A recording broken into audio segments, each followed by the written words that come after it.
சூரியகாந்த் அவர்கள் அவர்கிட்ட நம்மளுக்கு பெரிய எதிர்பார்ப்புலாம் ஒன்றும் கிடையாது. இருக்கிற நிலைமையை கீழே கொண்டு போகாமல் அவர் வேலை பார்த்தாருன்னா போதுன்றதான்.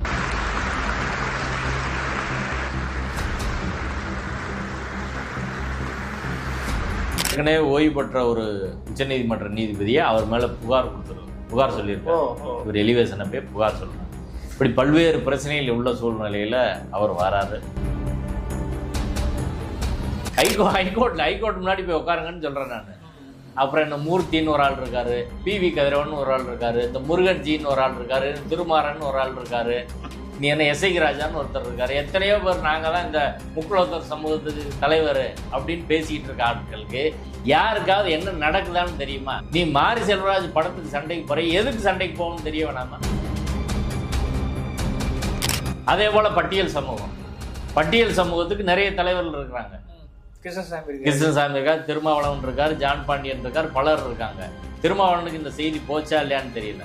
ஆனால் இதையெல்லாம் கூர்ந்து எல்லாரும் அவங்க கவனிக்கணும். அவங்களும் யாரும் வாயத்தரணும். சமூக நீதி பேசக்கூடிய திமுக சமூக நீதி பேசுறீங்க, ஓபிசி எஸ்சி எஸ்டிக்கு தான் நாங்கள் ஃபைட் பண்றோம்னு சொல்றீங்க.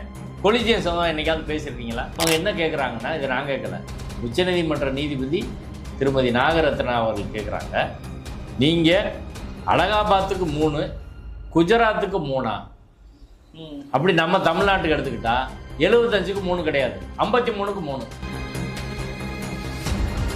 அடுத்து ஓபிசிக்கோ எஸ்சி எஸ்டிக்கோ ரெப்ரசன்டேஷனே கிடையாது கொலிஜியத்துக்குள்ள. அடுத்து 3 பேருமே ஓசி கேட்டகரியில் தான் வருவாங்க. ஜஸ்டிஸ் MS ரமேஷ் அவர்கள் பட்டியல் சமூகத்தை சேர்ந்தவர். இப்போ இருக்கக்கூடிய கொலிஜியம் என்பது தலைமை நீதிபதி அவர் பார்ப்பன சமூகத்தை சேர்ந்தவர். அடுத்து இருக்கக்கூடிய திரு சுரேஷ்குமார் அவர்கள் ஓபிசி பிரிவில் வரக்கூடிய முக்குலத்தோர் சமூகத்தை சேர்ந்தவர்.